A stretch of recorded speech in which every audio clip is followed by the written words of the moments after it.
Yes, hello. I am Joey Bones. Today it's WNR574. It's WWE Clash in Paris. I'm not alone. I have pleasure to be joined by the entire WNR team. Up first by my side for every WWE and AEW show is, of course, a fantastic Jaxie Scarlett. How's it going, Jaxie? Hello, hello. Yes, doing well. Eager to get into everything Clash in Paris. Yeah, without a doubt. Up next, our resident NXT expert and New Japan demigod is Monty. How's it going, man? Doing great. Excited to be back on the show. Always excited to break down the latest stuff going on in the wrestling world. It was a great show, and we got a lot of action to catch up on just in general with WWE. Even though we're not too far behind, so still excited to get this out the way though. Yeah, without a doubt. And last but by no means least, and did you know the French are glad to die for love? They delight in fighting duels. But I prefer a man who lives and gives expensive jewels. A kiss on the hand may be quite continental, but diamonds are a girl's best friend. A kiss may be grand, but it won't pay the rental on your humble flat or help you out the automat. Men grow cold as girls grow old, and we all lose our charms in the end. But square cut or pear shape, these rocks don't lose their shape. Diamonds are a girl's best friend. Yes, the double R sparkling diamond. It's Gina. How's it going, Gina? Hey, they are my best friends, so I will take them in any shape and form. Thank you. I'm looking forward to this one, though, guys. It's not a long pay-per-view event, but I think we've got a lot to discuss still. So looking forward to it. And again, you're quite lucky with the choice because I picked one for Moulin Rouge and I was going to do the whole my gift is my son. And I thought my voice just will not handle it. So I think you got off lucky there, Yeah, Gina. maybe Do you know what I'm save saying? that one for another day. Yeah, next time they're in France. But we do have the WWE European tour to catch up with before we get to the Clash in Paris. So we start with SmackDown in Dublin where we left it last. And Becky started the show because, well, she's Irish. We want Lyra Chance and we see Lynch having a little run, and then Tiffany Stratton interrupted. And with Tiffany being there, of course, Nia Jax showed up, and Jade Cargill made the save. This led to a tag team main event, which the faces won, and rinse and repeat, really. But Jaxie, we talk about Becky Lynch in Ireland, and it's weird that this show is probably going to revolve around her a little bit. But Tiffany Stratton, again, is just showing up, but Nia Jax just can't leave her alone. I mean, to be honest, it's been a while, and I just kind of thought to myself, what are they doing with Tiffany? Because there's not really been such significant storyline for her, and it's predominantly just been that Nia Jax turns up in her shadow everywhere she goes. So I'm a little bit curious as to like what they planned, if creative really had any plans for her after SummerSlam, because if that's the case, I'm just going to go back to my earlier argument of why did you not put the belt on Jade? But Like, But again, did you see the whole Tiffany's foot on the rope thing? Because that became a more recent thing than they actually made it at I SummerSlam. Do you know what I I mean? I did not see this, and I don't know. Like, I feel like this came up much later than after like the match itself. So it kind of feels like already WWE knew they fucked up and were like, we need to like create some sort of storyline to actually make Jade like, viable to actually go for the belt again. It just I don't know. They fucked up, they know it. And it just kind of feels like they're using this foot on the ropes that I never saw. Mm. To be honest, I'm gonna have to go back and see it. Like see that ending again because I don't remember seeing foot on the ropes. So Um, I, I'm I, just I swear, like I swear, I was pissed off when we were reviewing SummerSlam because I was like, she pinned her clean.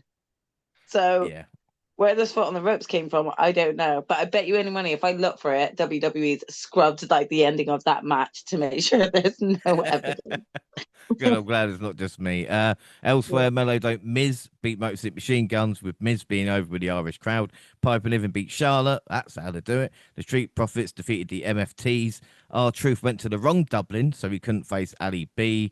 John Cena was interrupted by Logan Paul. He said Paul was using WWE as a branding opportunity, pushing a ringside table of the Prime energy drinks. Cena said Logan has had 23 matches. He's been doing it for 23 years. The fans want a match with AJ Styles. That doesn't matter though. Cena hit an AA to Logan, and the show went off the air after Paul was shown knocking out Cena backstage.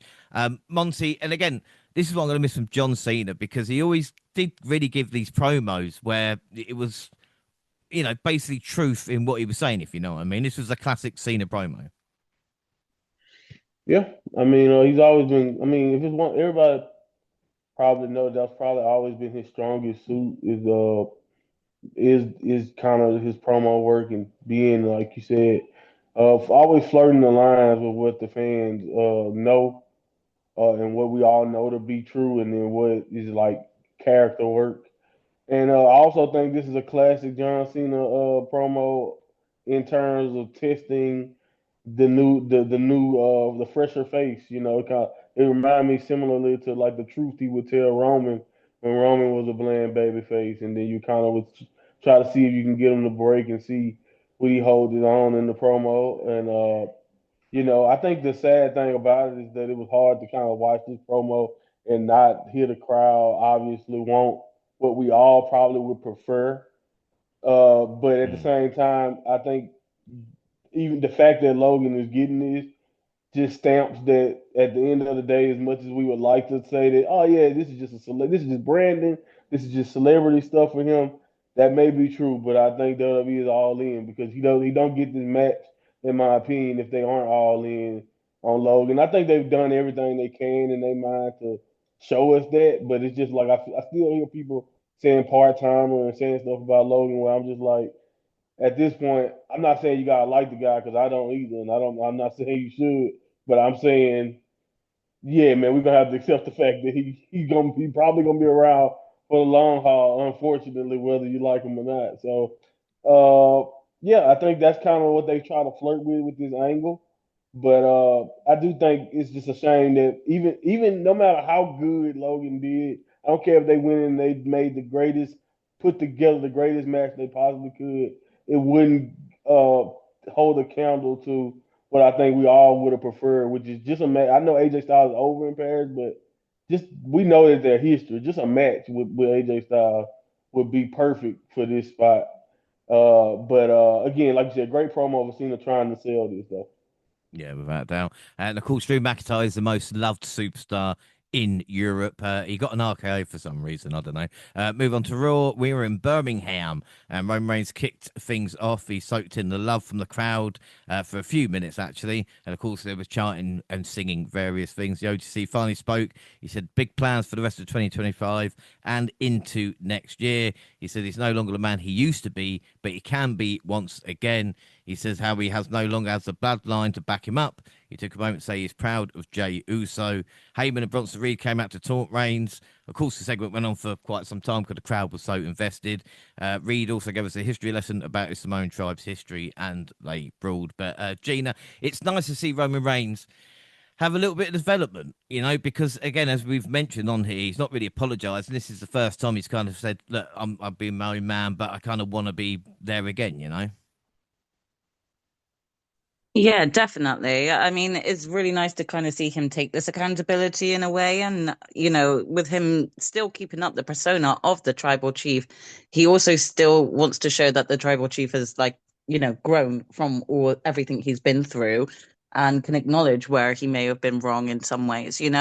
And he's feeling that effect just from everything that's happened over the past year. But it's still nice to see because, again, you don't really want Roman's character staying as a one-trick pony. So it's nice to see that growth happening. Yeah, well, and do you think as well with Bronson, as we talk about, it helps him? I mean, we probably know he's not going to end up winning, but again, even to be in the same sentence as Roman Reigns helps, doesn't it? Oh, yeah, for sure. I think it's just helping Roman to be able to show this different side to him and not just have the same kind of character that's going. Yeah. Now, elsewhere, Dragon Lee beat JD McDonough. Kofi beat Penta. Ray Ripley beat Roxanne Perez. Oscar is pissed. EO's helping Ripley. AJ beat Finn Balor in a match that should have meant more, really. And let's not forget about Stephanie Vaquer. She is the number one contender, but she's not wrestling in Paris. Jaxie, again, we've got an announcement with what's happening with Stephanie, but this is a bit of a bummer. And again, we've got to remember it's Jimmy Uso's fault because of this, you know? Yeah, it's so frustrating because as happy as I am for Naomi, it also just like really disheartened me that, Stephanie is the one that's kind of suffering from this outcome, and the fact that they just really couldn't find anything for her to do at this point. I mean, at this moment in time, or at that moment in time, the women's division is in a little bit of a hot mess because they got so many great women, but they're doing absolutely nothing with them. So it's Mm. just frustrating at how creative at the moment seem to be just investing too much into certain storylines and not progressing others. I just hope that going forward, Stephanie will be featured in a main picture, and taken, given more time to give to the crowd, to camera time, give us a bit more Stephanie.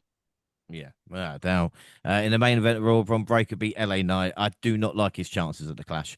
Jey Uso and CM Punk both came out to help drive Rollins away with his cronies. The show ended with Jey taking out CM Punk, and the last one standing. Monty, again, this is kind of. I don't like what they're doing with LA Knight, but I did like Jey Uso not kind of being as bland with that kick to Punk at the end of it, you know? Yeah, I mean, they kind of leaning into that whole relationship with Roman too, which gives Jay a little bit of life because I think Roman reminds people. I think a lot of people forget because of how much fun the crowd consistently have with him or whatever. But I think the association with Roman reminds people of who Jay is capable of being. I do think because WWE books babyface in such a formulaic, bland way, it's easy for fans to forget what Jay is capable of, like not only as a heel, but just the fact that he was. People don't look at it as they should. They kind of look at Roman with the leader and the Usos and everybody else was like his flunkies. But Bloodline is peak. If you were, as we were there every week and we watched, Jay was right there with him, and from the very beginning, he was one of the most important members in when it comes to storytelling. So you kind of got a little bit of that influence, but you also got like again a little bit of Jay just showing like, no, I want my world title. Friendship is cool.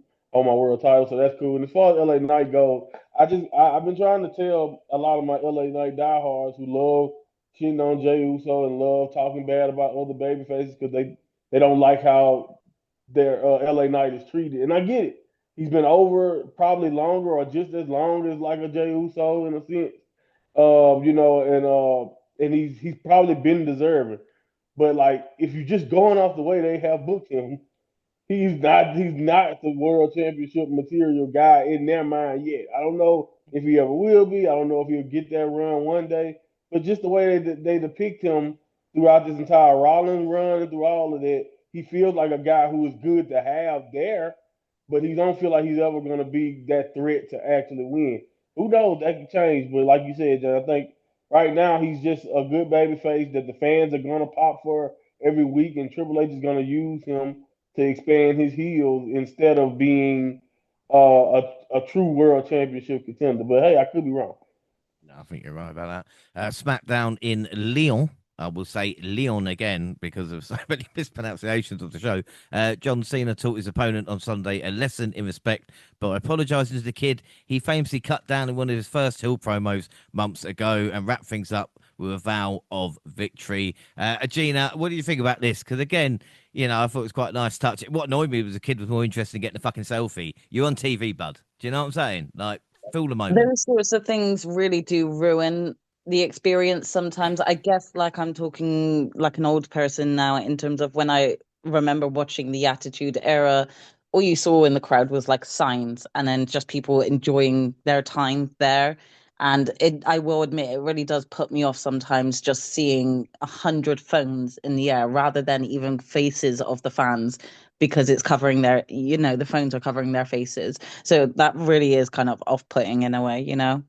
Yeah, without doubt. Elsewhere, Chelsea Green and Alba Fire attacked women's tag team champions Alexa Bliss and Charlotte Flair before scheduled match. Injured the latter's knee. This led to an impromptu singles match between Green and Bliss. Bliss won, but the Hill stood tall in the end. And I have to ask a question, and Jaxie, I don't want to piss you off here, but because I know you've spoken about the women's division, but are we back in the Divas days? Because Me Chin beat Mm. Kiana James in 6 seconds. We talk about building Yeah, a division. That's not going to help, is it? I know, I know. I'm again, this goes back to what I originally said that right now, like the women's division are strong with the women they've got, but they're not being utilized in a way where it really makes me believe like we're really doing well with like even the women's tag team division. We've got great potential, but right now it's just like the same thing, day in day out.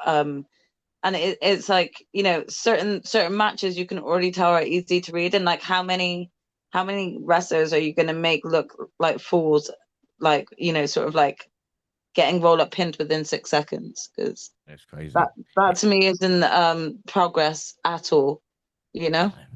No, especially when I see like Nikki Bella, then I see a women's match last in 6 seconds. I go, fuck, Mm. are we back Are in we actually 2013, back in the 2014? diva You know era? what I mean? Yeah, If we horrible. see Lisa McCall, everyone run.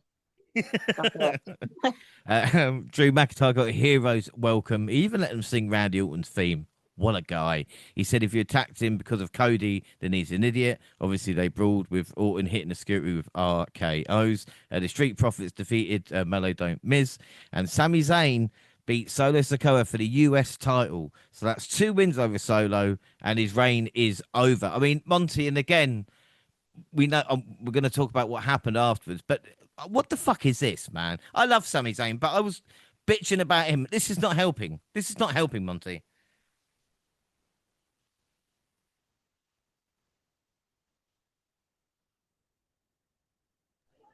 Nah, it's not helping.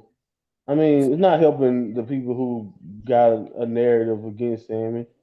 And I don't know if this justifies it, because to be honest, uh, I mean, because the crowd didn't mind at the time, so I did understand it popped the crowd, and this is not the first time. I think especially you guys should know this. Whenever they, for some reason, especially when they do TV over in the UK, they tend to do some of these shock title fishes. I'm not saying Sammy's not from the UK though. That's kind of the difference here. Usually it's somebody from the UK, and then you can justify like, oh, okay, yeah, good for Alba and Isla back when they beat Jade and them that time. You weren't really expecting it, so they tend to do these things. I tried to just kind of think about it like that when I saw it, but I do understand the frustration because again, not only do you want to build something with Solo, uh, which I think they have a chance had a chance to do here with a nice run. But again, I don't know. I don't necessarily think it's gonna be a long United States Championship run for Sammy. Even though I didn't know he hadn't done it. Like to me, what this showed me was like, damn, Vince McMahon wasted Sami Zayn for a long time. I didn't know he hadn't did this yet. That's really what it showed me because I was like, you mean tell me the only thing Sammy has had is the Intercontinental Tag Team title on the main roster all this time, as great as I look at him. So I get it I can understand both perspectives. I do think they're not helping the way I thought that we would all see Sammy turn, see Sammy be a babyface. And I do think after what happened with Cross, you don't. I think you really don't want him to end up having to do it as a heel. If he do win the championship, then he has to be a heel to do it just because of their booking decision, because that's really all it is. Like Sammy hasn't changed. Nothing about him has changed. Just the situation he's been put in has been the same. And this slow burning storytelling that Triple H loves to do with every angle, which we've seen. We've been talking. You talk about Tiffany, you talk about Seth Rollins, you talk about the Seth and Punk story. How long has this been going on, and all this type of stuff, like or any narrative almost with Triple H for the most part is taking forever to get where we have to go. And along the way, Sammy has taken a lot of lumps just trying to just being Sammy. I don't think Sammy has done anything. That's the reason why I am harping hard on the fact that the booze and all the stuff that he's getting is really unwarranted. But I understand a lot of they're not even really booing Sammy. It's like we're booing Triple H because they feel like Triple H is, like you said, he's Triple H's guy, and maybe Triple H will hear us if we treat Sammy like this, so you understand that this is not how we want this done. So I get it, but I also think people pick and choose. Same thing with WWE. They pick and choose when the fans matter in a sense, and I think that's kind of what we got here going on here. And I don't know, but I wouldn't be surprised if Solo gets this back, or if it's not Solo, like I just don't see Sammy keeping this that long because I don't really understand the long term purpose of having Sammy in this spot. So but again, I like the match though. I thought they did well, but yeah, man, the people liked it at the time, so I was like, okay. But then when I thought about it more, I was like, yeah, I understand. Some people are really not gonna hate. Really not gonna like Sammy being champion.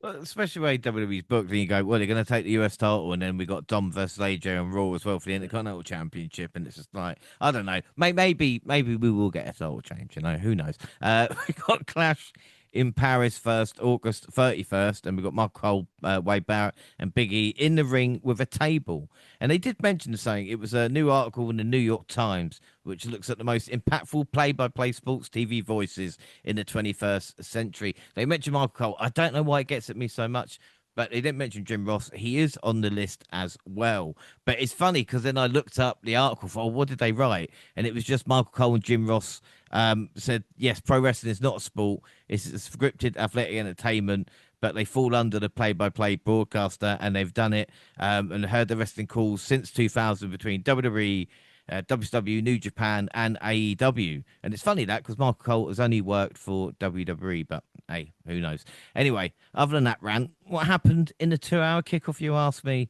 Nothing much. All the usual backstage crew. Punk interviewed. He got receipt for Jay, and Jey Uso was annoyed there's no Waffle House in Paris. Triple H said the crowds are great. He said there's going to be 30,000 plus people tonight. Good for him. And he thinks UK is in Europe, I think. But anyway, we had the accordions play. And what I want to know, I mean, where the beret wearing stripy top guy, the onions round the neck and the riding the bike. I mean, Gene, if you're going to do the kind of stereotype, you go all in. Do you know what I mean? Like the baguettes and everything like that as well, wouldn't you?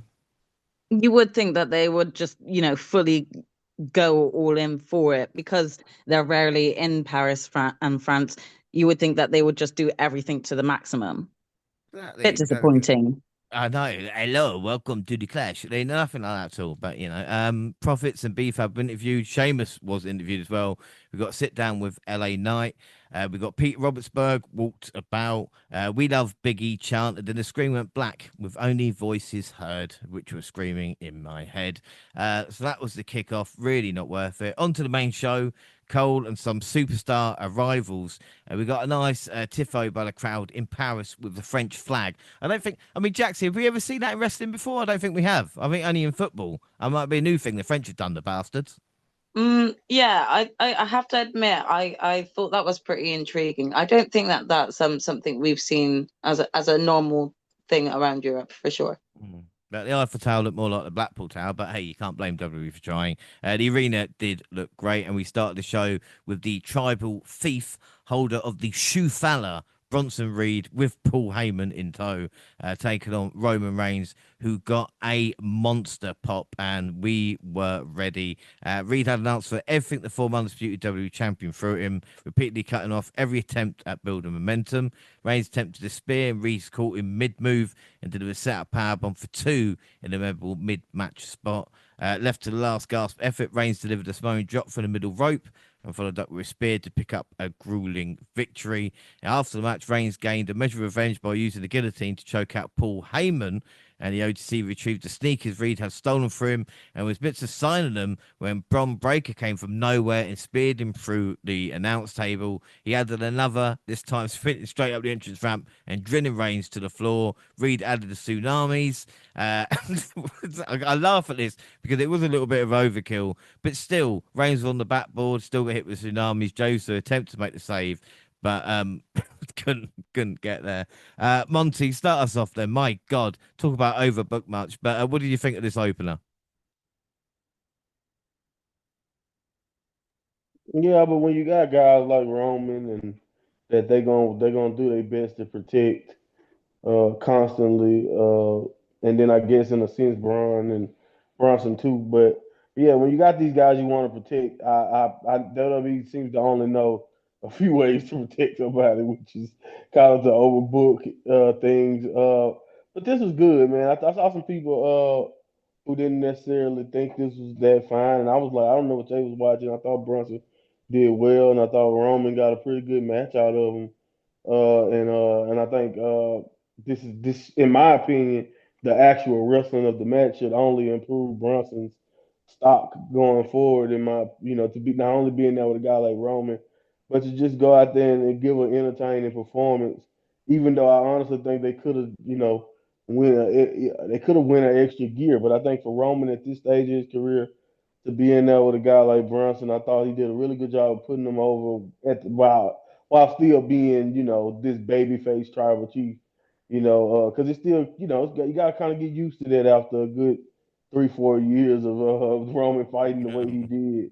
So it was a little bit of a adjustment, I think, but they did a good job. They got a really good match out of each other. I think the finish was cool. My only thing is about and I didn't mind them getting his hand on Paul. That was inevitable, or that had to happen at some point. But I just didn't the whole thing. I understand that you got to find a billion ways to because he just came back. It's always funny to me with how fast we already writing him off TV. So we know how it goes. But yeah, man, I just did too much care for that. I just wish he could have just did the little shoot thing and we move on. Maybe Bronson can take him out backstage later in the show or something or whatever, and it would you could have did it a little bit more creatively, in my opinion. But because to me, this is kind of a different version of what we've seen them do to Roman 3, 4 times at this point. So it was fine though, and I get it. Like we know where we're heading next, as far as like Roman and Bronson at some point meeting down the line. We get it that's where we're going. But I thought the match itself was really good, so I'll leave it at that. But the whole beat down on Roman at the end, I don't know if I needed that, but I at this point they I don't know. Maybe they run out of ideas on how we can get Roman off TV.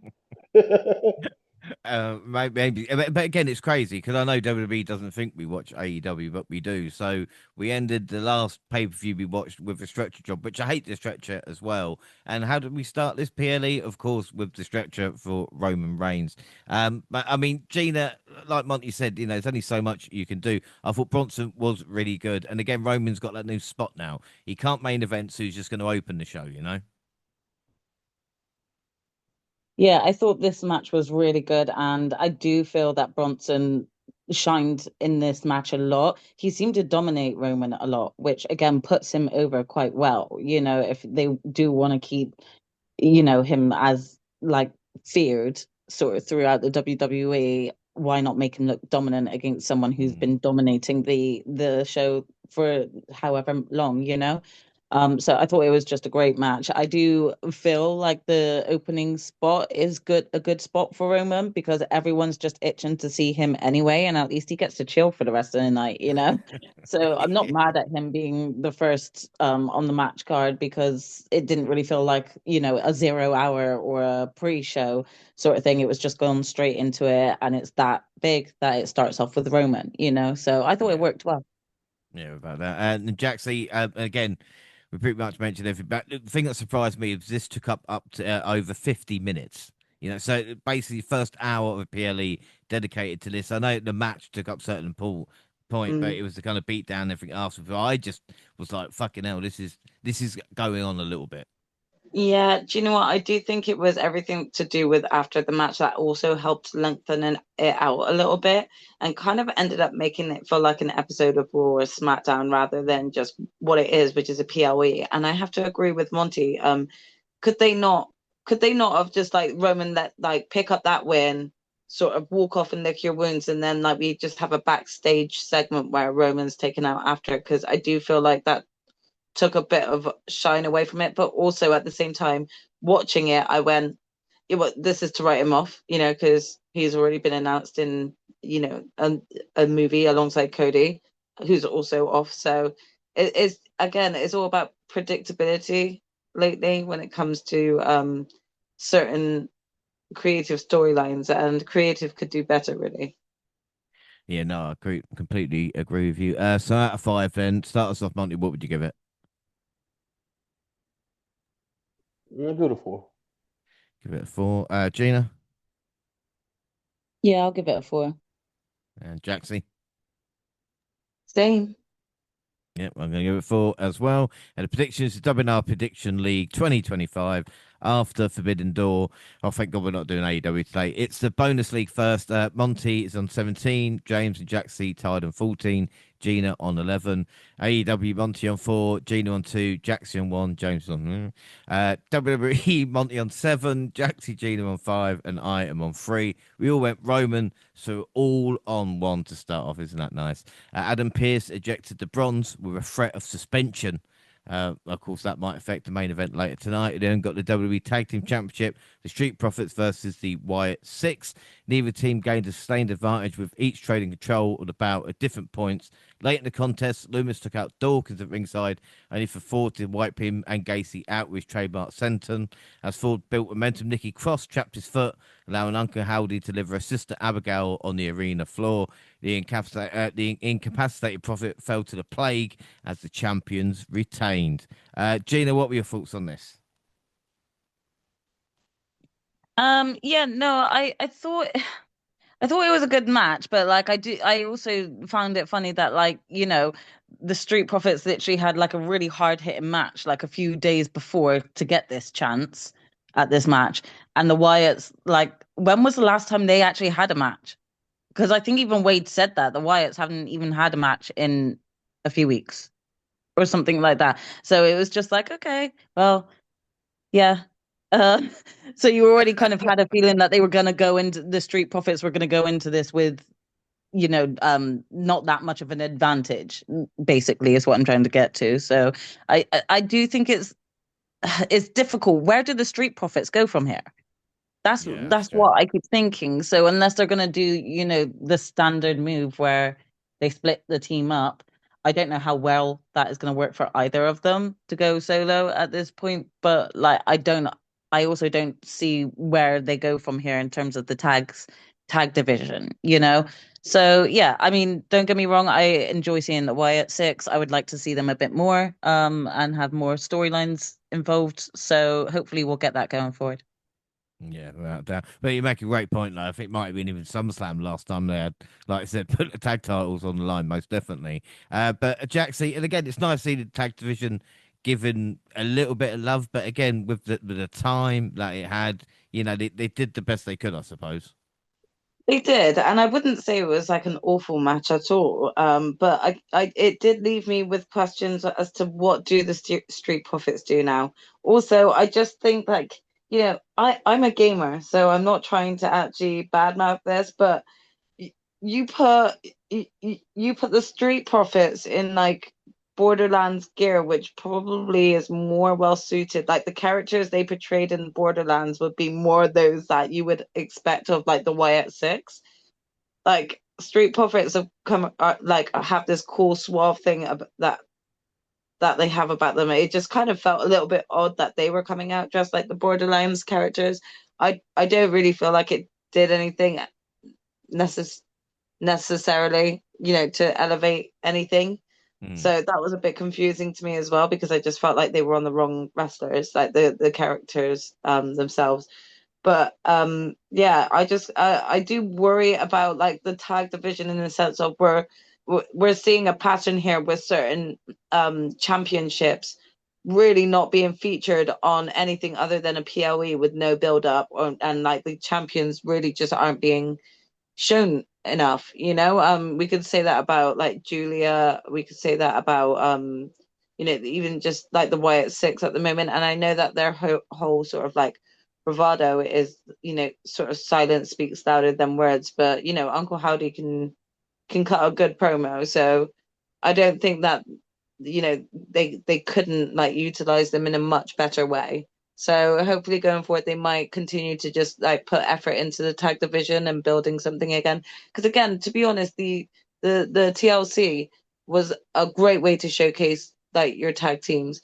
But I kind of don't know what happens here for Street Profits at this point. Yeah, no, I think you're right. Monty, like to talk about,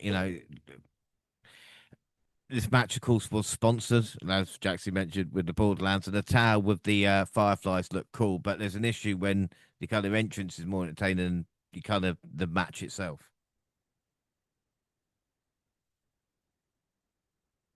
Yeah, I mean, again, I don't know. Uh,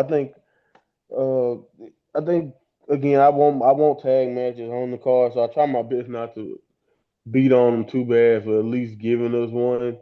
But yeah, you definitely want them to have more time and just more care done with if we're gonna do the angle in the story mode. I mean, in the story, we need a better story, in my opinion, if we're gonna do this too. But WWE is not really known for putting too much angle into their tag team division, so you kind of got to deal with that. But I do think with the Y6, they have an opportunity to tell more interesting stories with narratives if they choose to. So I mean, they're trying. I think I can see the makings of something, but I don't know if like the Street Profits have enough legs left in their team right now to even really get where we're trying to go without us just getting the predictable breakup. And I don't know. I mean, I'm not mad at it. I think that it'll be late. I think a lot of people been calling for Montez and Angelo to break up for a while now. So I think the thing that got me not confident about their future would be the fact that it's just so late. I just feel like Montez had steams multiple times now, and they missed out on it. And now he would really be starting from scratch. And we have a mid cards and people who are already lost in the shuffle. So it's hard to really gauge where him or Angelo could end up, even though I see potential for both of them, in my opinion, to be successful. You know, and I don't know. The sponsorship is what it is. I do think the Wise definitely fits the Borderlands the universe more, but maybe Dexter and them didn't know shit about it, so they was like, yeah, whatever. Let's give it to the Street Profits because at least they know they play Borderlands or something. Who knows? But either way it goes, I thought this was okay. It could have been a much better match with more time and like I said, more story. But based on what we've been getting, I can't be too opposed to it. And it's just a shame. I feel like the Street Profits could have been a way more successful team, and if they weren't going to be a way more successful team or used and featured more with all these stop and starts over the years, then we could have stopped this a long time ago, and they both would probably be in at least better positions as two different characters by now, at least in my mind. But we'll see. Maybe it's finally time, to do something with them and act on it. But I'm not gonna act like I'm too confident. Yeah, without a doubt. So scores out of five then. Gina, what would you give this? 3.5. 3.5. Jaxie? I mean, I'll give it a 3 3/4. Monty? 3.5. I'm going to give it 3 3/4. Predictions.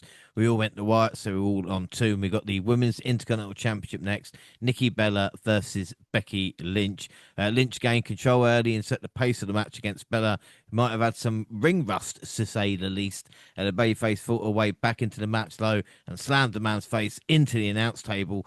Back in the ring, she botched a springboard kick, mistiming it, and missing by a mile as a result. But the counters and reversals ensued before Bella delivered a Bella Buster on Lynch and onto the ring steps. That was not enough to keep the champion down low, and she recovered, caught Bella with a Lynch pin, and scored the win. Jaxie, all the bad memories just come back to me watching this matchup.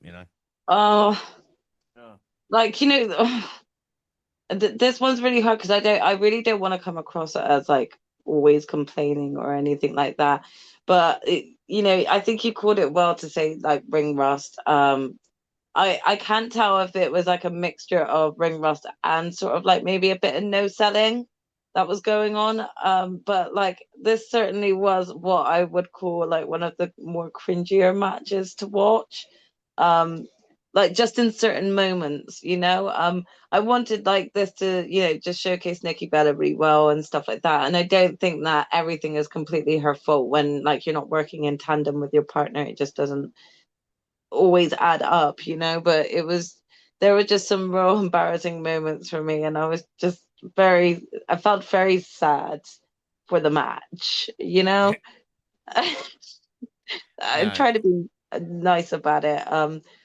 I also just think that I don't know if this is just Becky playing her character a little too well or something, but like she needs to do a little bit better with like the work she does in the ring. Like I think sometimes she does come across a little bit sloppy, and that in turn ends up making the other wrestler that her opponent like look worse.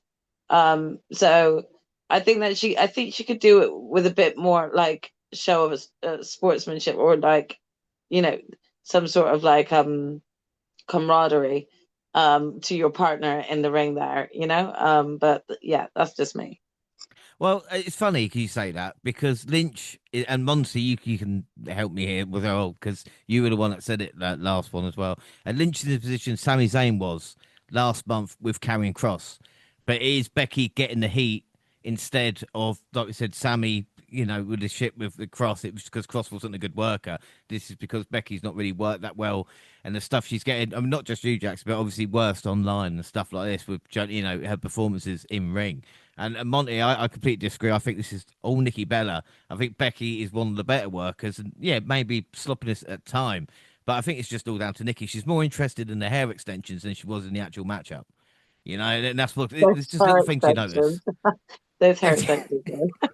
Oh my god! But every time flicking her hair, fuck me. What are your Well, thoughts, Monty? James, I'm not gonna talk to you about this. You have the same distaste that Jackson has for Charlotte about anything Bella involved. So I don't. You already came. If she would have Yep. gave you the best match of her life, you would have said, "Oh, okay, that was okay," and that was it. You wouldn't have said it was the greatest. You No, wouldn't I have would have gave given her it the credit match ever. if she ever had a good match. I would have given her Yeah, but credit for it. exactly if she ever, in your opinion. Anyway, the point is, Yeah. again, I'm not gonna sit around and try to defend anything when it comes to whether it was good or bad. I just think Nikki can't be bad. It's just unfortunate for her that she cannot have a bad match. She can't have an off moment. She can't be out of the ring for years and then come back and then try and not have to hit on all cylinders. You have to hit everything because everything Nikki does is going to get an absorbent amount of hate anyway. Like that, like the stuff I've seen people say about this match is insane. And I've seen some bad dudes come back and stink up the ring, and they never get called the worst and never come back. And why do we need to see this? But for Nikki Bella and other women who wrestled in a certain era, and I'm not trying to say that you can't do that because Soraya, in my opinion, was getting killed in a similar fashion for not being able to stack up in people's minds to the current women, even though I thought she did a lot better than even this. So again, I'm not going to sit around and act like this was good. It wasn't. It had some miscommunication, but I do think to an extent, Nikki Bella is in a position to where if they do have a miscommunication, it better not be your fault. But unfortunately, everything's gonna be your fault because you ain't never Becky. You don't have an excuse when it comes to like who you used to work with. And I'm thinking like at the end of the day, I thought this was not as bad as I've seen people say it is, but it was definitely bad, and it wasn't up to the standard. But to be honest, I wasn't excited about this anyway because as much as it was like a battle of errors type of deal, it wasn't enough here for me to be like, oh, the only way this is going to be positive is if you put Nikki out there and she shined. And like I said, even the Nikki at her best was not on the level of a Becky Lynch in her average performance. And you want to bring up Cross? All right, I think Cross is boring. I didn't say he couldn't wrestle. I said he was boring. I said what he does is not interesting. That's the difference between somebody who can't wrestle and they boring. I'd rather you can't wrestle than be boring. At least I can laugh at you not being able to wrestle. Like, what do you mean? But So we anyway, know she can't wrestle. It's awful. She's the Goldberg of the Divas division. But Like, Goldberg got a retirement match. Goldberg got all of this. Goldberg and gets this should that. be her Men retirement get match. this. She should move on Men, and go. Do you know what? Let's go back to Total Bellas or whatever the fuck she wants to do.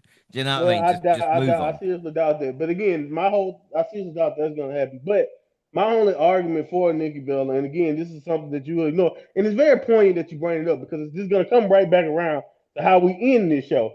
Because people like Nikki Bella is important. It is people who don't watch wrestling, did not watch wrestling. And I know most hardcore wrestling fans hate the whole thought of total divas and all that. But it is literally sections of fans who did not watch wrestling. But when they made that reality show, you had a bunch of women who started watching wrestling. So again, I'm not again, that is her impact. That is why she's on your TV screen. If people can give me excuses for why Brock Lesnar can be on my TV screen for what he attracts, I can give you a million reasons why Nikki Bella can still be on your TV screen, whether you like it or not. Now again, are you gonna have to is she gonna have to up her standard if she's gonna be in a PLE match and all that? 100%. 100%. I'm not making no excuses for that. Like, yeah. But like I'm more on the Jaxie side of it, that way I'm not gonna come down and just kill Nikki Bella like everybody else feel like they need to, just because I would love to see James in his current state go wrestle a match. Oh, do you know what? I would wrestle with one hand tied behind my back and beat Nikki Bella. Do you know that? That is the easiest fucking thing in the I noticed world, you you didn't know? put yourself in there with a male wrestler. So what's the reason for that? Go ahead. Anyway, but if Becky, and again, this is the other thing with Becky, well, having more time. If you have more time with the women's division, mid-card titles, and so be it. Lynch, as we talk about, brings people in there. She is a star in her own right, and the other thing that annoyed me as well, Gina, and I'll speak to you about this, was people saying that this match would have been Stephanie versus Naomi instead, because obviously you can only have one women's match at a PLE. You can't have more than that, so it has to take the spot, and that's why this match got shit on as well. Yeah, it is unfortunate because this match did get a lot of hate because people were expecting that Stephanie Naomi match at Clash. And I am just curious as to why they didn't feel able to have two women's matches on this match card. Even though Naomi had to relinquish the belt, they still could have put Stephanie in a match, just for the sake of it. They could have put her in a qualifier match to be able to fight for the championship, or they could have actually just said, screw it. Whoever wins in a match, Stephanie and four others or something like that, then they become the next champ. They could have even done something like that. So there was plenty of opportunity for them to be able to add another match. And it is disappointing because this was the only female match that we got. I don't think it was the most awful match I've ever seen. I will admit that I do think Nikki Bella needs to stop focusing on her posing so much and try and focus more on smashing her opponent. But regardless, I think she did well. I think the funniest thing to come out of it is the memes of her missing Becky and people saying that John Cena got involved in Nikki's match. Like that, those are just hilarious. They're cracking me up. But yeah, I'm not gonna fully bash on Nikki Bella because I think she's still doing what she can with the time that she's being given. I think a bit more practice might shed off a bit of that ring rust, maybe. But yeah, either way, I think they did what they could with the time they had. I warned everybody. I told everybody how bad it would be. Right, so scores then. Jackson, what would you give it out of 5? Um, I'm gonna give it a 3.25. 3.25. Monty? I'll give it 3. Give it a 3. Gina? Yeah, I'll give it a 3. Yeah, I'm going to give it a 3 because Becky Lynch was there to save it. Predictions, we all went Lynch, so all on 1. Jey Uso may be injured, but he still wants to fight. Sure, that'll be all right. We got the good old-fashioned Donnybrook next, Sheamus versus Rusev. The Bavarian Brute earned the upper hand and wasted little time in painting the Celtic warrior's body with bruises and welts. When Sheamus regained control, he tortured his opponent with numerous beats of the Finn Balor, including one that was assisted by Shillelagh. The resilient babyface powered out of his opponent's trademark submission finisher and dragged Rusev on top of several whiskey barrels, hoisted his rival on his back and delivered white noise from the same barrels and threw 4 tables to the floor. But back in the ring, Rusev teased using Shillelagh. Sheamus caught him with a bro kick. The Bavarian Brute recovered, blasted Sheamus across the back with a Shillelagh, applied a modified accolade with the same weapon, forcing a rare tap out from the Irish superstar. And Monty, seeing Sheamus tap out of it might have been the second time in his career. It was very surprising. But what do you think of the match? I think it's I don't know how much credit you give some people for making this match. Because it's like, is it lazy or is it just like, is it talented to like give Sheamus a Donnybrook? Because I don't think he's ever had a bad one. Like, I'm pretty sure every time his feud, I think he had a great one with Kaiser. He's had a couple other ones in the past. Usually, whenever his feuds get to the Donnybrook or whatever you want to call his these glorified hardcore, but we just call it something. Call it something. I guess it's a Donnybrook Irish. I don't know. Maybe they use Irish, but anyway, we call it something and we call it something else, but it's just a glorified let Sheamus do what the hell he want match, and he goes out there and he kills it. Like, I don't know how much credit I can give WWE for this, because I just feel like this formula has been done before. But him and Rusev, predictably, by the way, because Rusev and Sheamus have a good chemistry and they get along in real life, I'm not really surprised that this was one of those things. I mean, I think Sheamus is underrated in the sense that I think he's underrated, but like he's already probably going to be a Hall of Famer, but he doesn't really get talked about like that the way he should. And I think even if he hasn't had like the greatest like title matches or runs or accolades, I feel like Sheamus has just been one of the most consistent, and he really should be featured more these days because his work has only gotten better as the years went by somehow. So I was over the moon with this. I think the fact that I'm talking about Sheamus so much does kind of worry me for Rusev, even though I do think Rusev is fine. I think the biggest issue I got is that so far as good as he won this match, and I'm glad he won it because he needed it. But it's like, did you watch this feud and get anything better out of Rusev in your mind, or did you just watch this feud and be like, "There goes Sheamus again"? Because that's what I found myself doing. I just found myself saying, "You know what, Sheamus, leave these fools and come to Japan and beat up some Japanese guys." Now, to be fair, Sheamus would be huge in Japan, and I mean literally and figuratively, he would be huge in Japan because of the height, of course, and just how he fights. But anyway, that's my done fanboying out for Sheamus. He's always been one of my favorites. I'm happy that he had the spot, but I do wonder, did Rusev gain anything even though he won? So Yeah. think about that. Well, it worries me. My notes are literally Sheamus will be looked upon as a true in-ring legend. See, They said he see, always delivered, but he did. I mean, again, I can't really. I mean, Gina, like Sheamus did everything he could to put Rusev over. Do you know what I mean? Like, he couldn't have done anything else, could he? Not really, no. I think this match kind of did what it needed to do in a way. Like it is what it is, we knew it was going to be a banger match between them, and it was. But again, I think that's just, it. They had this match because it was a good hype match to have on a pay-per-view event. But I am a little bit like Monty. Like, even though I I'm glad that Rusev got the win in some way. I'm also like, kind of, what did it do for him and Sheamus? So Mm. yeah, it's trying to think about what they both do from here. What did this match do for them to move on to their next step? You know, so I don't know. Hopefully, creatives have got a plan in mind for both of these guys, but I just don't feel very confident. Yeah, Donnybrook too. This time it's even more personal. No, but again, it's interesting to see with this. And Jaxie, as we mentioned with Rusev, people might not care too much about him, but he can build on this, as Gina said. Whatever happens next now, he needs to kind of build that momentum. And when the fans seem need to be kind of scared rather than just like apathetic. Yeah, I think at this point, it is the bigger question is, what's next for Rusev coming off of like a win like this. And like the key is for WWE not to drop the ball with this, like actually do something with him, like push him into a title ship contender match of some sorts, like we've seen like the outcome of this feud now. I don't need a Donnybrook too.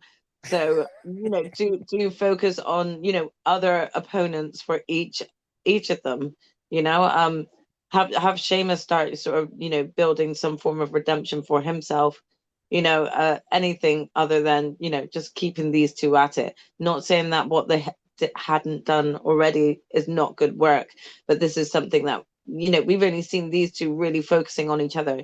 Let's actually put them into other storylines now and see what else they can do with that. Yeah, right. And they will be feeling this match for a long time. The crowd was good. And my last thing is, why didn't anybody put adverts on the barrels? Come on, guys. You're missing a trick there. Anyway, out of fives, Monty, what would you give it?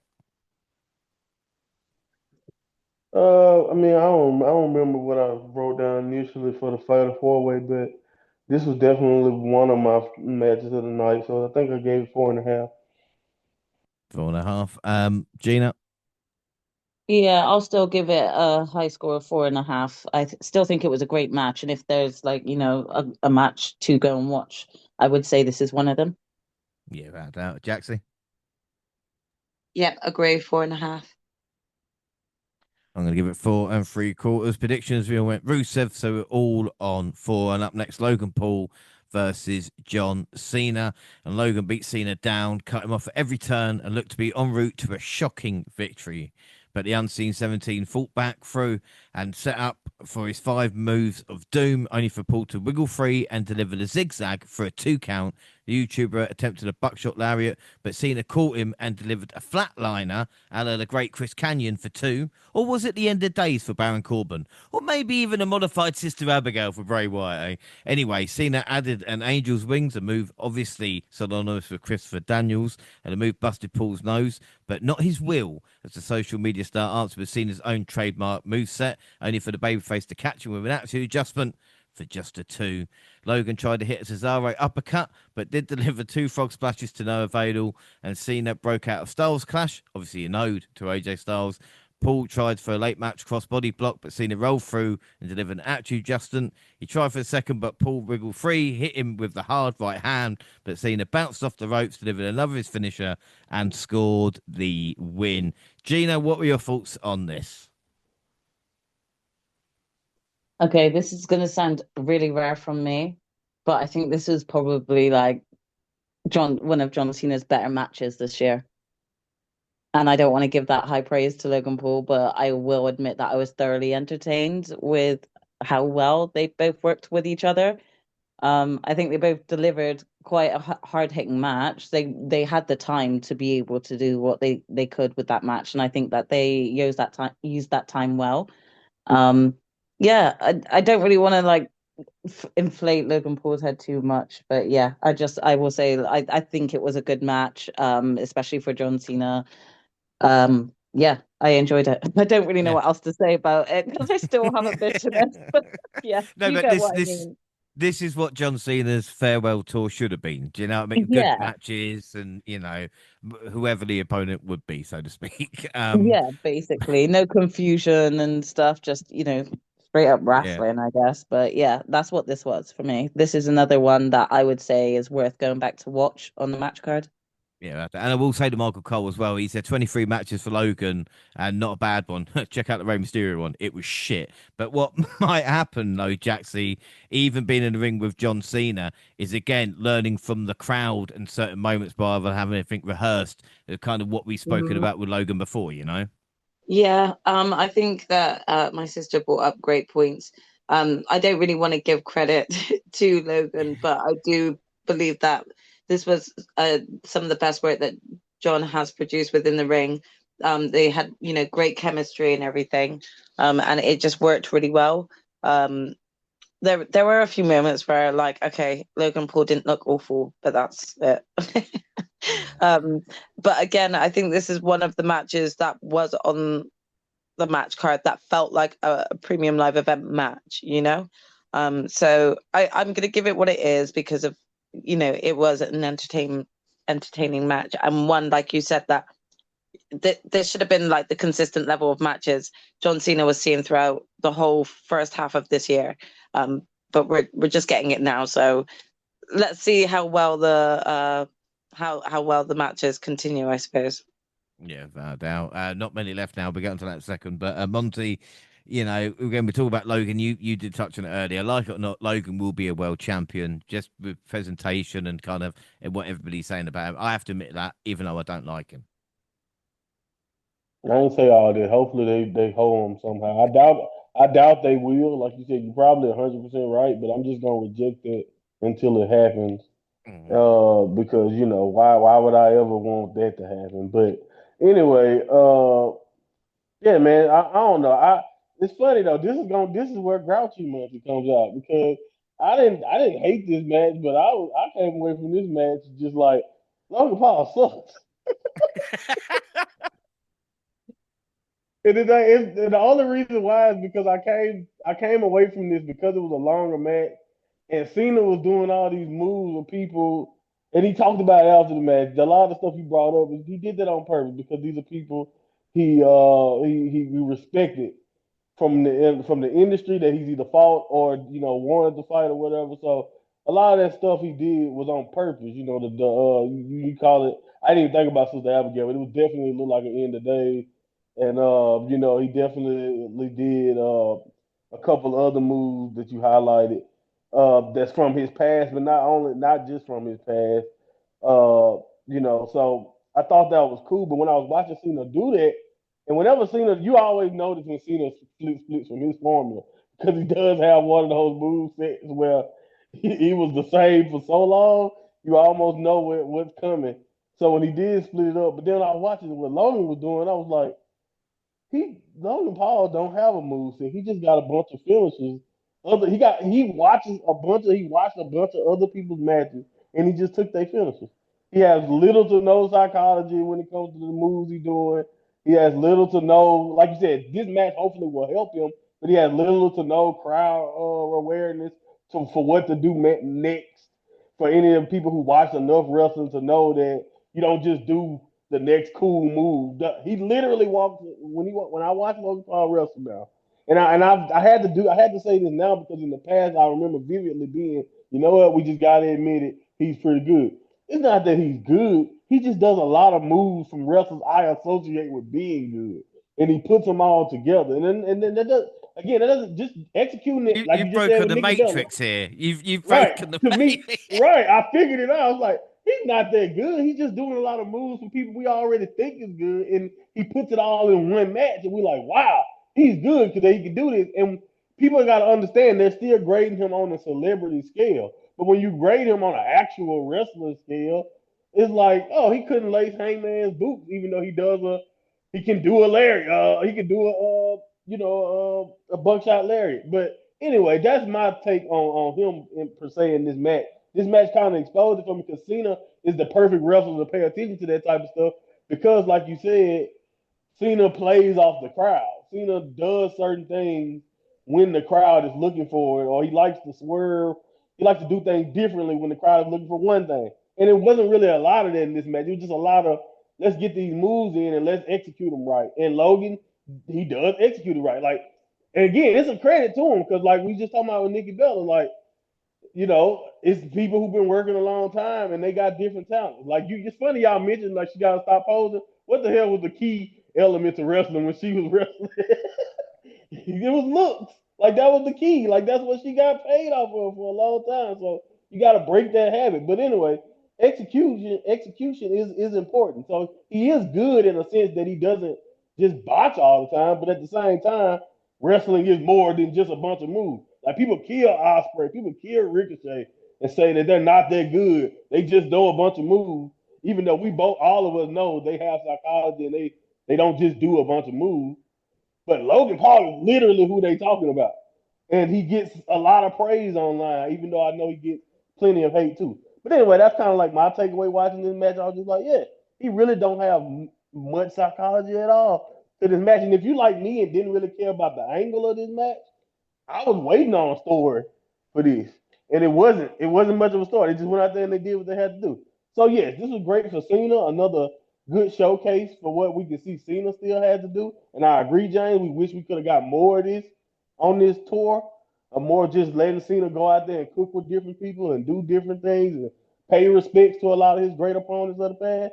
But other than that, I was liking this match like, okay, cool. good job, Cena. But I really came away looking at Logan like, wow, they really have to give him something else. They really got to give him something to me, or like let me latch on to something for him because other than that, he's just doing a bunch of moves I've seen before. Yeah, that's an excellent point. I mean, it should have been Drew McIntyre here, but like I said, I think Logan did well with Cena. Mm. But again, it's annoying, and it's a bit like Tanahashi this year as well, in a little bit where Cena, I think Saints clicked since SummerSlam, and he's getting back to that level, It but was we're time to running out of G1. time. Yeah, It was it's time to like, G1. Like he watched Tanahashi try to kill himself in the G1, and he was like, you know what? No, I'm just playing. But yeah, uh, no, you're 100% right. We ran out of time, so it's a damn shame. yeah, it's a shame we can't extend it to WrestleMania. But again, I just wanted to mention about John Cena. This was his last appearance in Europe. What did surprise me is only had 19 matches in Europe. But then again, if it was kind of a tour every year or so, if he was a part of it, it was his first in France as well, But what a ride. We've still got no WrestleMania in London, so you did lie about that, John. But apart from that, let's just make the most of this. AEW and WWE both on a European tour with a pay-per-view of PLE here as well in front of mega crowds. I mean, the bubble will burst, guys, but let's just make the most of it at this moment in time. So out of 5 for that, then, Gina, what would you give it? Yeah, I'll give this a 4.5 because it was a decent match. 4.5. Jaxie? Um, I'm I'm gonna I'm gonna go a 3 3/4. Monty? We give it a 4. 4. I'm going to give it 4.5. So it's still a really good match for me. Predictions all went Cena, so all on 5. And Seth said he's all on his own now. So let's find out if he can keep hold of that World Heavyweight title. In the main event, it's Seth Rollins defending versus LA Knight, Jey Uso, and Punk, and he did feel the ramifications of the odds early. He was beaten down by all 3 opponents. However, super kick from Uso to Punk, then tonight prevented the 3 challengers from putting the visionary away, allowing him to stay in the fight. Rollins took control, focusing on one opponent at a time. Even when Knight managed to set up the blunt force trauma, Uso rocked him with another super kick to cut off his momentum. The action broke down from there, with Knight sending Punk crashing into a table. Megastar delivered a BFT, and Uso braked up the pin to keep the match alive. Moments later, Knight laid out Rollins on the French commentary table, but crashed and burned when he attempted a top rope elbow drop. Back in the ring, Punk delivered a go to sleep, only for the champion to deliver a stomp for another near fall. When the heel set up a stomp where Punk's head was trapped inside the chair, the challenger moved, delivered a go to sleep. He then took too long. Too long, Punk, like you did at SummerSlam. Too long to set up the second as Becky Lynch came and delivered a low blow. Rollins recovered, delivered a stomp on the chair, and got the win. Jaxie, what were your thoughts on the main event? Uh, I think match itself was good. It showcased all of the wrestlers quite well. It was quite nice to actually see Jay in this sort of setting it over someone like his cousin, like Roman Reigns. Like I think that there was a lot of love for each of the different wrestlers that came from the crowd, which was really nice to see. There was always a lot going on as well. So you kind of like, if you blinked, you'd be like, wait, where's Jay? Or wait, where's LA Knight? Like they were always taking out one person and they were just down for a while and then would just pop up out of nowhere, which made for some great moments.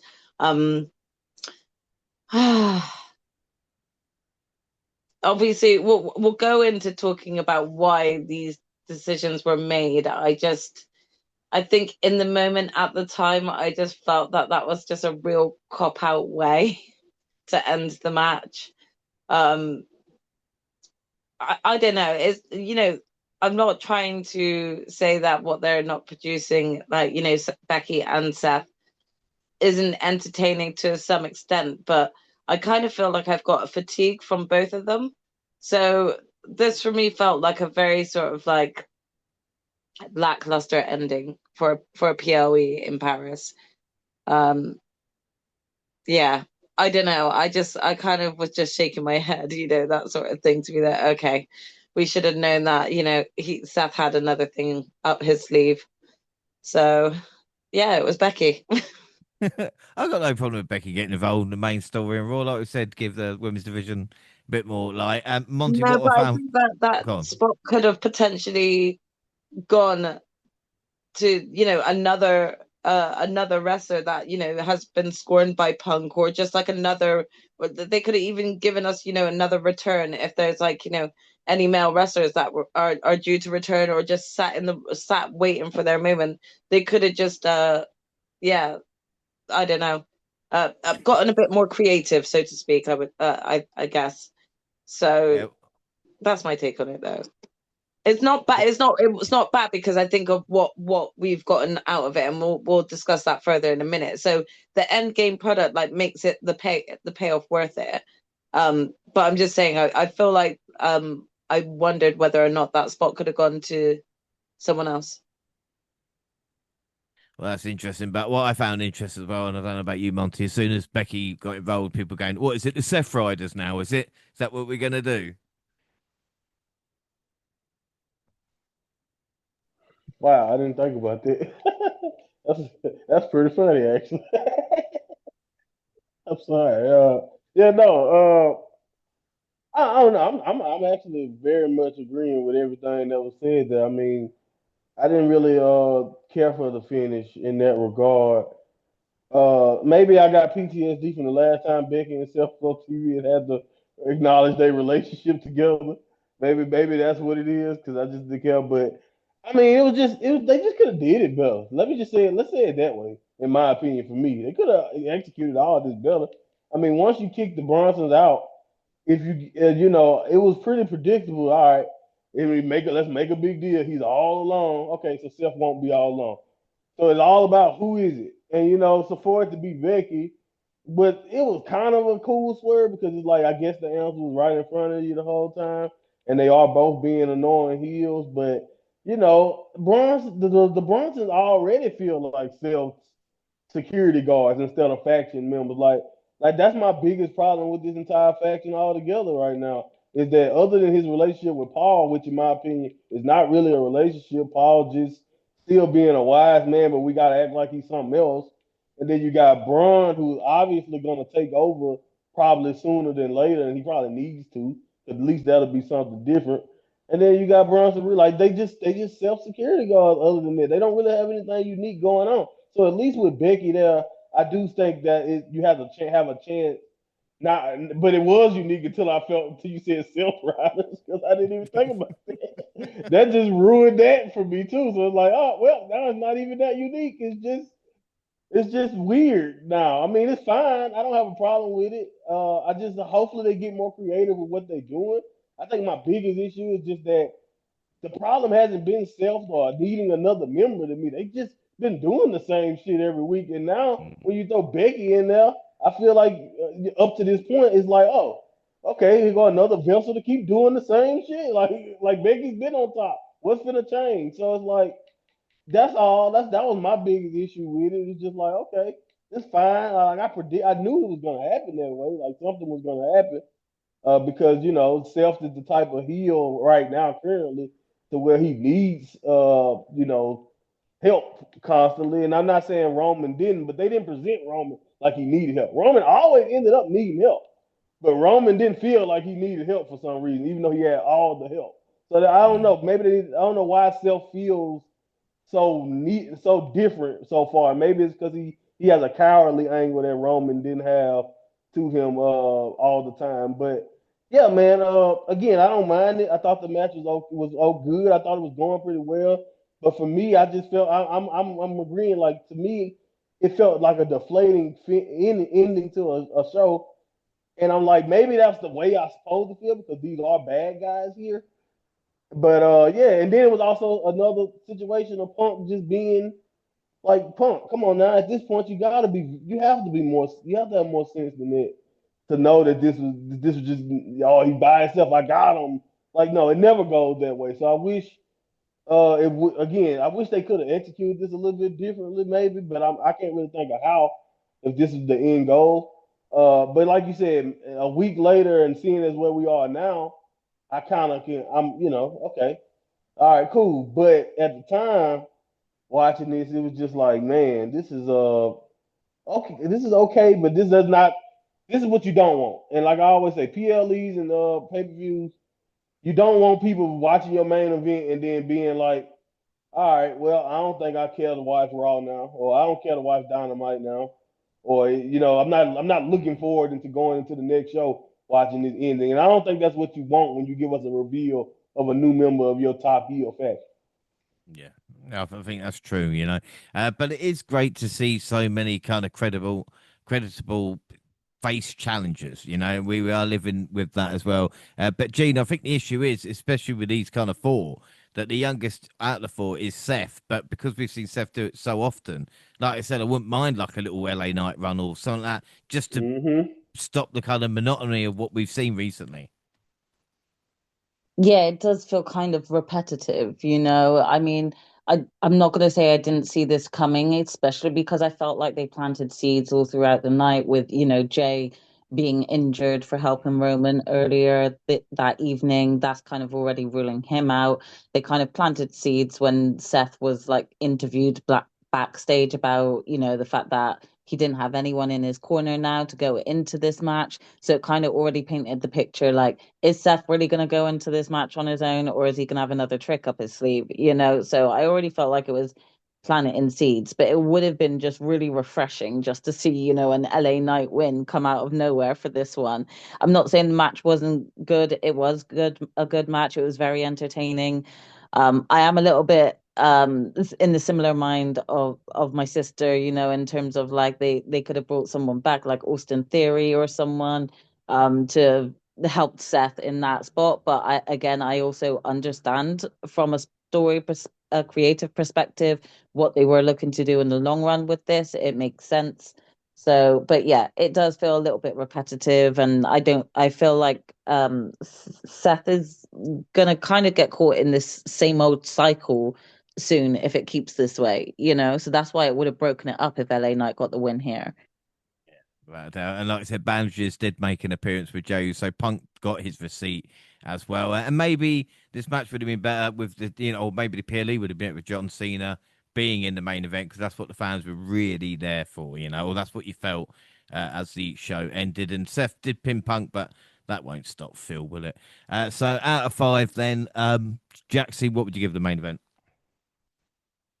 Um, I'll give it a 4.25. 4.25. Monty? I gave it a 4.25. 4.25. Gina? Yeah, I'll go same. And I went 4.25 as well, actually. So, yeah, predictions.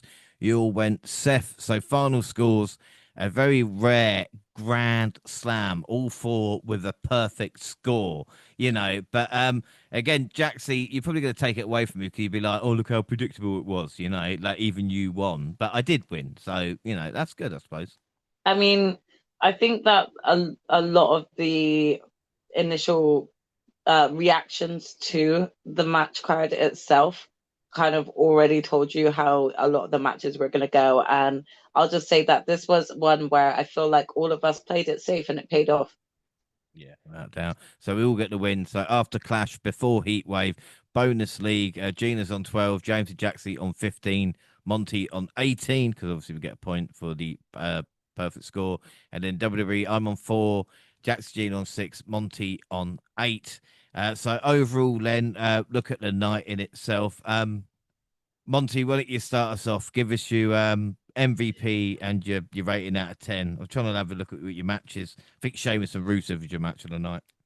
Yeah, Sheamus and Rusev my match of the night. My MVP is also going to be Sheamus. I mean, I could have gave it to maybe Cena because he's pretty much the only other thing that I had the most fun with really watching. But yeah, I mean, this was I don't know, it's kind of hard to rate this.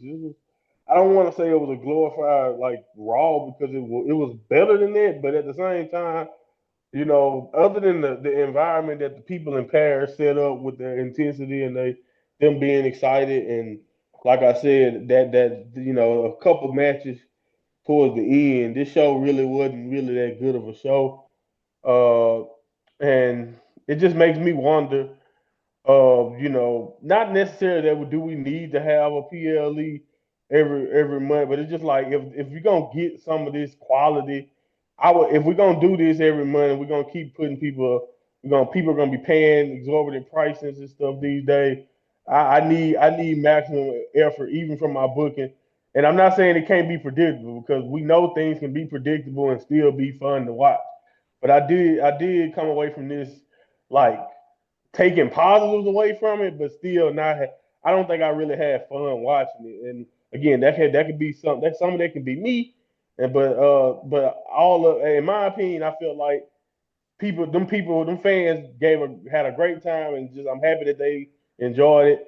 But I think they could have paid for a better show. But I'm gonna give it 7.5 overall.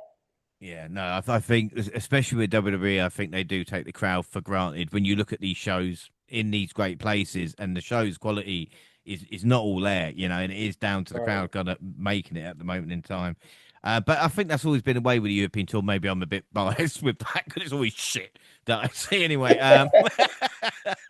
But Jaxie, what would you give it out of 10, and who's your MVP? I'm having a look at your match, and again, I Um, think it. I think it's Sheamus Rusev, to be honest. Yeah, I'll give you that. Yeah. Um, I'm gonna give my MVP to John Cena. Although I would say like also a shout out to Sheamus. It's difficult. I feel like this is harsh, but I'm gonna give it a 7. But overall Hmm. predictability and just in general, I felt like there could have been better build up, better matches on this match card. Yeah, I agree. Gina. I think I'm gonna go same with the Sheamus Rusev match. I think I'll give my MVP to John Cena as well because, like I said, I think it was one of the better matches for his,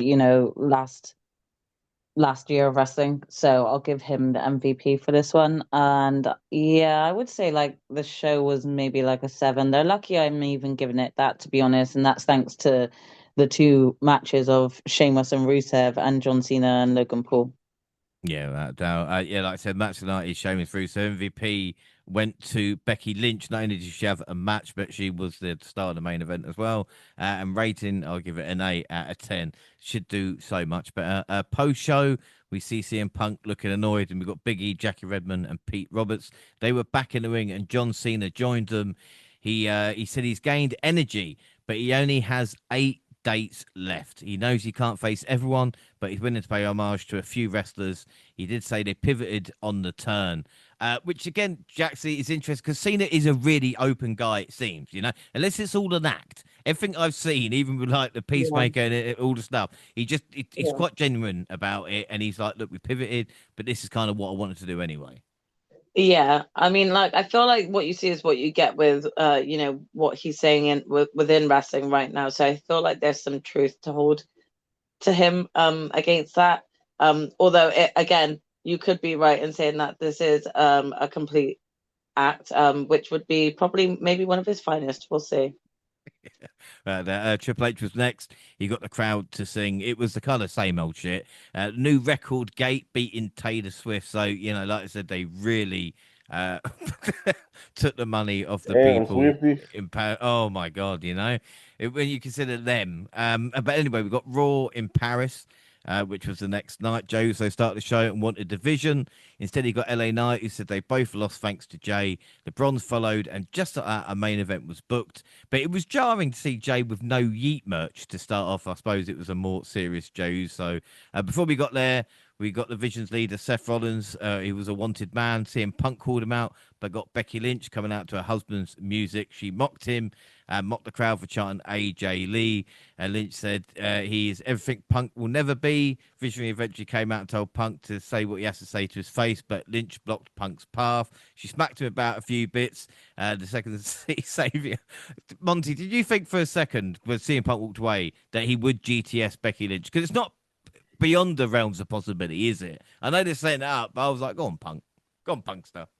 I was just about to say, do you want my honest answer, or will this podcast get canceled because of what I think? Because I wanted him to do it. What you mean? I was like, do it. Yeah, it's like, well, screw it, man. Like, what? Hey, it is what it is. This wrestling. That's the way I was looking. It's entertainment. We can talk them down after people get offended about it. Come on, Punk. We know you never do it in reality, but she calls herself the man. Why not? But anyway, I don't know. I like this. I'm with you, but that's why in my mind I was like, okay, we're going somewhere, and we better be going where we're supposed to be going because if we're not, everybody's gonna be disappointed. And that's all I have to say Mm. about that because I was just like, yeah, no, you can't go that far and not have a backup plan in that regard.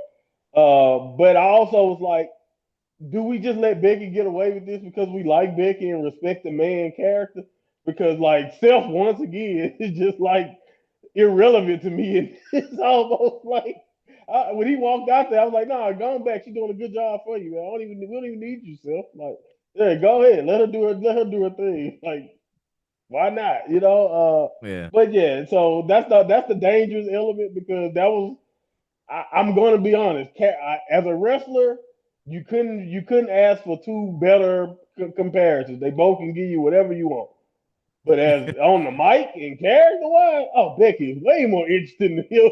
You know what I mean? So, like, that's the danger, in my opinion, of putting them together. It's like, do you really want to expose that she is way more interesting and better, specifically on the mic, than Seth Rollins ever has been? But it is what it is. I thought this was good overall, but I definitely was saying, Seth, do it. Screw it, man. Well, you can apologize later. In the main event, Uso and Knight almost made a successful comeback, but Breaker was able to get the victory with a spear. As usual, winning wasn't enough, so the Hills kept the attack. And Jimmy Uso hit the ring with a steel chair to make the save through his brother. So, Gina, do you reckon now, with Big Jim in the house, we're going to see the Usos reform, and that's the kind of way we go now? I really hope so, if I'm being truly honest, because it is a bit jarring when you see sort of week after week one of the brothers are being, jumped or beaten up on, and you're like, where the hell is his twin? Like, even though they've not been wrestling as a tag team, if I'm still backstage, like, and my twins getting beaten in the ring, you don't think I'm not running out there. So yeah, it was nice to finally see Big Jim come out, and hopefully this is them forming the tag team between them again, because I'm not sure. I might be wrong, but I'm sure one or both of them said that they might have like about a year left of wrestling in them, before they look to move on as well. So I can imagine that they probably would love another like go at the tag belts together before they do look to go off. So yeah, this was a really nice feel good moment because is rare that you get to see the Uso twins together like this. So if we're gonna get it back, I'll happily take it. But it is sad because Jay does have such a big hype as a solo wrestler, and I still feel like they could even potentially have given him the Clash win to give him a couple more weeks with the belt, because Yeah. they did him dirty when he did have it. So even that would have been like a nice different take to have on the show, story wise. But yeah, we'll see. Either way, we'll see how he gets on with Big Jim back in his corner. Yeah, that down. Elsewhere, Kabuki Warriors beat the Judgment Day. The Empress tried with a different move, but it went awry and she improvised. But at least Oscar's relationship with Io seems fine. Io Sky will face Stephanie Vicker at WrestlePalooza for the vacant women's title. And yes, that is the name of the next PLE, which will be on ESPN. But Jaxie, there we go. Stephanie and Io for the vacant title will be interesting. But it's the underlying storyline with Oscar as well, Yeah. and I feel so sorry for Kari Sane. Like I said, I know how Kari feels. I'm definitely Team Kyrie on this. Like she looks and feels torn, and it's not a nice place to be. I mean, being one of four siblings, um, it's not easy being in the middle and trying to play peacekeeper. So I can understand her pain. But this is a good lineup. This is a good one-on-one match for two between two great competitors who deserve a chance at the women's belt. So I'm not mad at this lineup, but I do worry about the involvement or maybe lack thereof from Oscar, and whether or not that will have any effect on Io going into this match. So time will tell, but it's definitely a match that I'm looking forward to see two of the strongest women in the wrestling ring at the moment go at it. I don't think I've actually seen these two one on one yet, so I'm super excited for this. Yeah, it's going to be good. We got Finn Balor beating Dragon Lee. War Raiders are back. I'm not sure if it was an injury or catering. They team with Penta to beat Kofi, Woods, and Big G. And then the Intercontinental title match, AJ versus Dom. And the Roche's French crowd helped make this match feel more important. And Styles Mysterio did a great job giving them reasons to cheer. Unfortunately, El Grande Americano showed up and attacked Styles while the referee was distracted, and Mysterio took advantage. And Monty, and again, another thing, and I know it's not Sami Zayn's fault, it was just Triple H booking, but to have AJ lose here and Sami win just didn't make sense. And again, when you think Styles, we're not sure how long he's got left. Do you know what I mean? Like, he deserves a big moment before the end of his career. Yeah, I think you're being sentimental. No, I'm just playing. I love AJ. No, right? Yeah, you just being sentimental. No, I mean, I get that. I'm gonna be honest with you though. Stop comparing mid card titles because the Becky's Intercontinental title contenders versus what Julia has dealt with. I don't think they view them on the same level at all at this point. No, but yeah, no. I get it. At this point, Don might as well leave Judgment Day and just form a El Grande faction with the El Grande. The Just dirty Americanos. why not? Yeah, I mean, why not? It'd be great. Dirty Americanos, why not? But yeah, this was good though. It was still good, and I think AJ's at that point to where I don't think he will want to take it from a Dom because Dom in the spot currently in, Dom benefits more from being, even though he definitely got plenty of time to get it back. So I can see you. I see exactly what you mean. I think more so I don't understand the logic of not giving him another John match. That's really where I'm at with AJ because they're both right there. We only got a handful of dates. You don't have to explain it, man. You literally can just have AJ walk out there and just say one more time, I want to go with the face that used to run this place, or I want to prove again that I'm still the face that run this place, and I want to fight John Cena again. Like you can literally scratch that itch that fast, and they can just do the match. So the fact that Cena has basically already pointed out or hinted that he don't think he'll be fighting AJ going forward, that's the thing that's unfortunate to me that we, like you said, we got two guys. We got Cena's definitely gone, and we got AJ pointing towards winding down. And even if he's not winding down, full time retirement, like I know he's close to retirement, and he's not. But again, I'm not sure if he's just saying I'm finna be done with at WWE after this, and then maybe go have some fun in AEW or other places, and then retire. Either way it go, AJ deserves whatever he wants. He can go, he can do whatever he wants. And so I agree with the sentiment, but I do think Dom keeping the belt is probably the right choice. Yeah, without a doubt. Right, on to SmackDown then, and we are back in America and Chicago, and John Cena got a monster pop in his last appearance in Chi-Town. I mean, just go back and watch WrestleMania 22 when he faced Triple H to realize how much has actually changed. Or even man, against they love him. CM Punk. Fuck me. Like, I feel so old and be like, they used to hate him and now they cheer. I don't know why I'm doing a share, but do you know what I mean? Like, now they cheer him. Anyway, Cena said he came out with nothing planned and was just happy to be there and hear the crowd chant his name. Cena also said this was not just his last time in Chicago, but his last time appearing on SmackDown, guys. Oh my God. He reminisced about making his debut in the same building over 20 years ago, and he acted like he was going to leave when Sami Zayn's music hit. He reminded Cena that he made his debut challenging for the US title, and now he holds that belt, so he wants to bring back the open challenge with Cena's permission. Cena said it was a great idea, and then Zayn suggested they fight over the title right there, and then, which they did. Cena hit an angle slam as well as a pop-up powerbomb versus Sami, both at the finishers. Cena then hit a GTS, a spear, which Corey rightly said was for Edge. Thank you, Yes, Michael. sir. Oh, my God. And then we got an RKO chant and an attempt, and just when it looked like Cena had it won with Super AA off the top, Brock Lesnar arrived and he took out the ref F5, both Sami and Cena, and he hit Cena with a second one just to make sure. Gina, I don't know about you, the first 45 minutes of SmackDown fucking flew by. I was just like, this is a proper show. I know we got Brock at the end, but man, everything up until that point was fantastic. Yeah, it was highly entertaining. So it more felt like, a show after a pay-per-view event with how hype it kind of started off. So yeah, definitely a good start.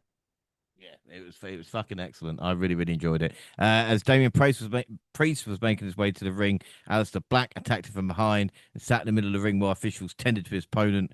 We returned to see Priest heading back to the ring despite medics telling him not to, and he shouldn't have. As one black mass later, Aleister Black got the win. And then the second United States Championship match for the night saw Julia defend the title against the woman who beat Kiana James last week, which was me, Chin. With a little help from Kiana James, Julia was able to get a finisher for the pin. But Jaxie, as Monty pointed out, the women's mid-card titles are completely different positions at this moment in time. But Julia's got that talent, hasn't she, you know? She does, which is why my biggest issue is that she does not need Kiana James. She does not need her for her to interfere in these matches. If like these matches were given the right amount of time, like they've given the Intercontinental matches or promo time too. I don't know. This is like, you know, I don't want Julia to have like a lackluster run with the belt before that's taken off of her as well. And I just think that, you know, she has been very quiet and not been featured on a lot of SmackDown lately. So they need to do a lot more with her in order for the belt itself to feel as important as the women's Intercontinental belt feels, you know? Yeah, without a doubt. I think that's the kind of main issue at this moment in time. But SmackDown wasn't finished. So Seth Rollins appeared in the crowd before the final break, and when we returned, Lynch arrived in the ring. The man admonished the crowd for chanting for someone else as soon as she got the mic. She proceeded to insult every Chicago sports team to get as much heat as possible. This is when Punk decided to show up. They traded some insults, and Lynch slapped Punk in the face several more times. And the straight edge superstar finally said, "I'm not going to do it, but here's someone that will." And AJ Lee made a WWE return to a massive pop. Becky tried to attack, but AJ took her down and started beating her. Punk watched with a smile as his wife took care of business. The show ended with AJ jumping into Punk's arms as the crowd cheered. Monty, I mean, yay! Yay! I mean, this is what I be trying to say, man. Like, this is what happens when wrestlers stay gone. Just when you leave the first time, stay away. And then when you come back, just watch what happens. And again, I'm not trying to say that's all she did because AJ means so much to so many people. And if you don't believe me, look at social media the night it happened, and not just the fan. Look at how many wrestlers who currently wrestle, women who wrestle right now, they all was posting their cosplays or how they dressed as AJ growing up, or they got the Roxanne picture of actually meeting her over the years back in the day. Like AJ was that woman. AJ mentioned in her book how she was the first woman in years to get merch. They laughed at her when she asked in NXT about literally getting merch and literally how she was telling the merch people, "Oh, you're gonna make stuff for me one day," and they would laugh. They jokingly laughed her off to her face. That's how funny it was about a woman getting merch. That's how funny it was at the time. And they end up making a whole bunch of merch and Chuck Taylors and hundreds of things for AJ as she ended up outselling the boys as she got popular because AJ was, everybody knows. Like, I've never seen anyone leave Impact like she did. And then, like I said, when she was done with the business, she was done. Like, and I always respected that. Not saying that if you got to keep coming back, that this is actually a problem. I get it, but I'm just saying staying away has value. And but seeing her now and seeing her in that shape and like you said, and to watch them tell this story, Punk even mentioned it. Yeah, I could get Bailey or I could get Rhea Ripley. He mentioned all these people who he could call, and the internet was telling jokes all week. I was like, yeah, watch everybody, all those people in Chicago after chanting for AJ was gonna be, they're gonna hear this is my brutality and have to deal with it. And I was just like, that would be hilarious because I felt bad for any woman who would have to be in that spot that wasn't AJ. So the fact that WWE got her to sign on the dotted line to come back full time and multi-year deal and to be back on the road and to do this again. And like you mentioned, James, I don't know if you mentioned, but I saw somebody mention this. Like AJ Lee, we got the chance now to possibly see AJ Lee get a shot to be in the ring with somebody like Oscar. It wasn't no such thing as Oscar in her era, dog. It wasn't no such thing as someone like a Rhea Ripley and some of the Bianca Belair. some of the things that she got a chance to do. Not to mention working with Becky and doing this wife type of feud with Self and all that. But I'm more so just excited on like a full time run with AJ because she was always a highlight. Her character work was always top notch, and she was by far one of the best in the ring at the time. So to watch her be able to wrestle in this era and be back, and that's what I meant about why I do try to at least understand like Nikki Bella's wanting to come back. I get it. Like y'all, with those women back in the day, they barely got TV time and they barely was allowed to wrestle. So to see women somebody like AJ be able to come back and like wrestle in this era, where in my opinion, as much as I'm down on wrestling in a sense this year, at least like I'm grouchy about it right now in my current state. I can't be grouchy about women's wrestling, no matter what promotion we in. WWE, AEW, women's wrestling has been the major highlight of wrestling in general to me in 2025. And this just continues it because I thought this was just one of the best moments. As a matter of fact, I rewatched SmackDown and saw what happened. But live, I literally waited until like 8:55 my time for this segment so I can watch AJ and see if it was gonna be AJ. Because that's all I really cared about. Until I went back and saw the Sami Zayn stuff with the scene, and I was like, oh, okay, that was cool. But other than that, yeah, this is all I was invested in. That's how they got me. So women's wrestling to me is the thing that's driving wrestling forward. And I hope WWE realizes that when you see the social media views and all the interactions they getting off this comeback, because I saw outlets that did cover wrestling covering AJ Lee returning to WWE. So this is big shit, and I'm excited, and I hope they continue forward and give AJ some real fun stuff to do because this can be really special. Yeah, but like you talk about, it's John Cena's last SmackDown, last appearance in Chicago, but it was AJ Lee's appearance that kind of overshadowed. Oh, and I know I've shit all over the Bellas, but also AJ Lee and Paige need all the credit in the world for what they did at that time in that period, even before the kind of four horsewomen and everything like this. I mean, he could argue AJ Lee got Daniel Bryan over. And again, that might sound ridiculous now, but just go back and just see that time. But Gina, it was just really good to see AJ Lee back, and like Monty said, in great shape. And Becky sold it beautifully as well. If Becky was just, but she shit herself. Yeah, 100%. I screamed like a little biatch as soon as AJ's music dropped because I truly didn't believe that she was going to come back and that it was going to be Rhea filling that spot. So I FTFO'd, which stands for freak the fuck out. I was super excited by it. Monty literally just smashed it in all the points on why there is such big hype for AJ's return. And I do agree with staying away as being a big part of it. There are loads of wrestlers who kind of retire, but then they still come back at the next pay-per-view for a guest spot or even just a backstage spot. Like AJ literally had no involvement with social media engagements and things like that either. She just stayed away. And I think that's what made it that much more impactful. Yeah, I was super excited. I'm super excited to see what comes of it. It is another moment that I will go back and watch again and again of her return because the pop was just that big and hype. Yeah, I loved it. Yeah, really, really good stuff. So, Jaxie, I mean, I'll get your thoughts, obviously, on AJ Lee's return, but also want your thoughts on WWE kind of this month, because, again, it's a weird situation where it's just coming thick and fast at this moment in time, but we've done the Clash now, and we're heading towards WrestlePalooza. Yeah, I mean, I think the last thing I'd probably say is, I was a AJ Lee fan back in the day. I wasn't a fan of the sort of diva era or the diva attitude, whatever you want to call it.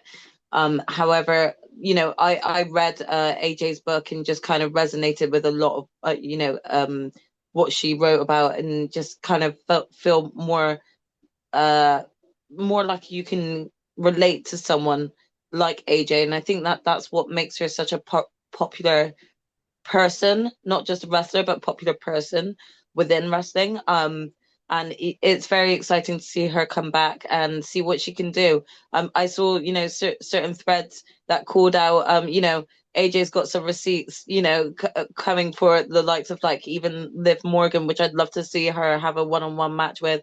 Liv does the sit on the rope things as well, but we all got to remember that AJ did it first, that sort of thing. So I can only imagine some of the dream matches that are going to come out of this, and I'm super excited for that and excited for her. She deserved the pop she got.